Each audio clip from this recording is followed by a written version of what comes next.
Your addictions only have power to hide because you don't ask this one question. Now, the biggest thing I really want to open up with saying is that addiction hides in routine and habit. You have no idea you're doing it, but you are powering your addiction. You are giving it this power every single day by just the things that you consider routine. And so often we do struggle with these addictions because we don't ask enough questions. We don't demand enough from ourselves.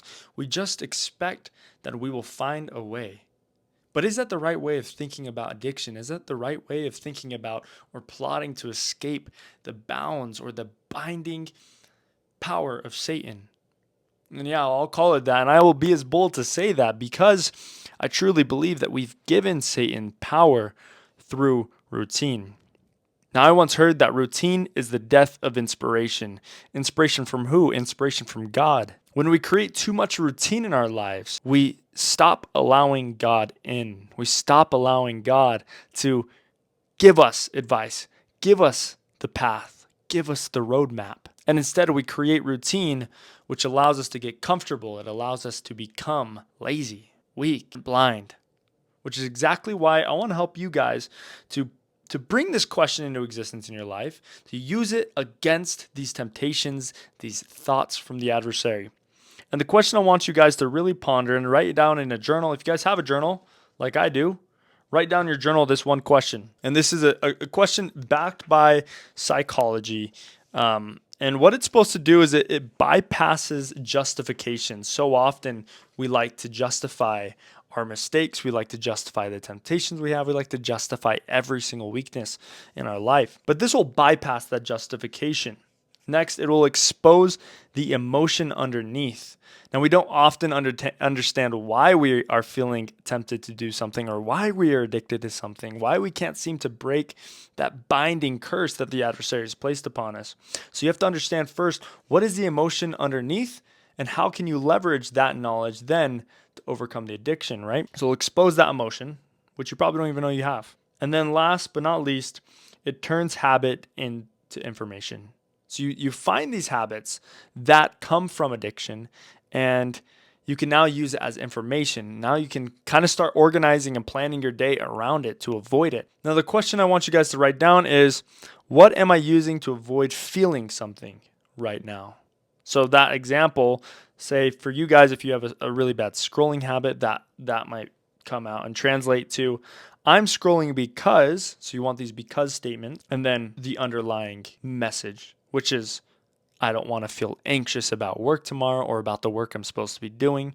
I'm scrolling because I'm feeling anxious. And that's the exact answer. That's the exact emotion. That's the exact reason behind why you scroll. I know that's why I scroll sometimes, honestly, because I feel anxious, because I don't want to have to worry about something.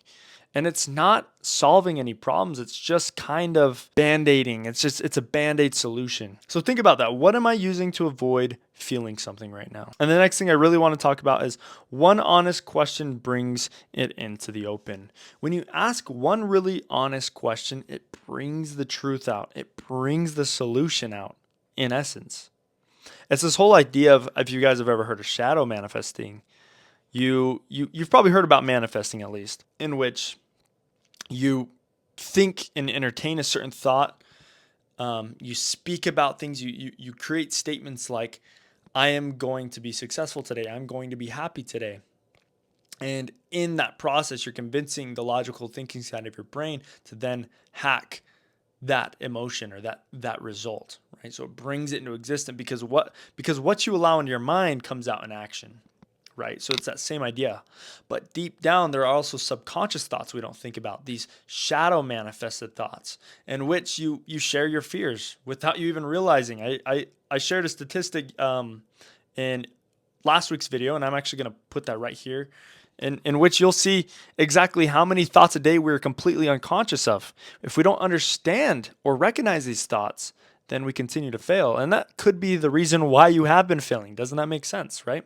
So understand these underlying thoughts that you are secretly manifesting in your life and that you are secretly using to self-sabotage. Anyways, to close this video, I just want to invite you guys to start asking these questions, to start confronting yourself. I don't think we really realize how much we cast off, how much we avoid, how much we run from. And in order to become successful followers of Christ, successful followers or sons and daughters of God, we have to confront our weaknesses.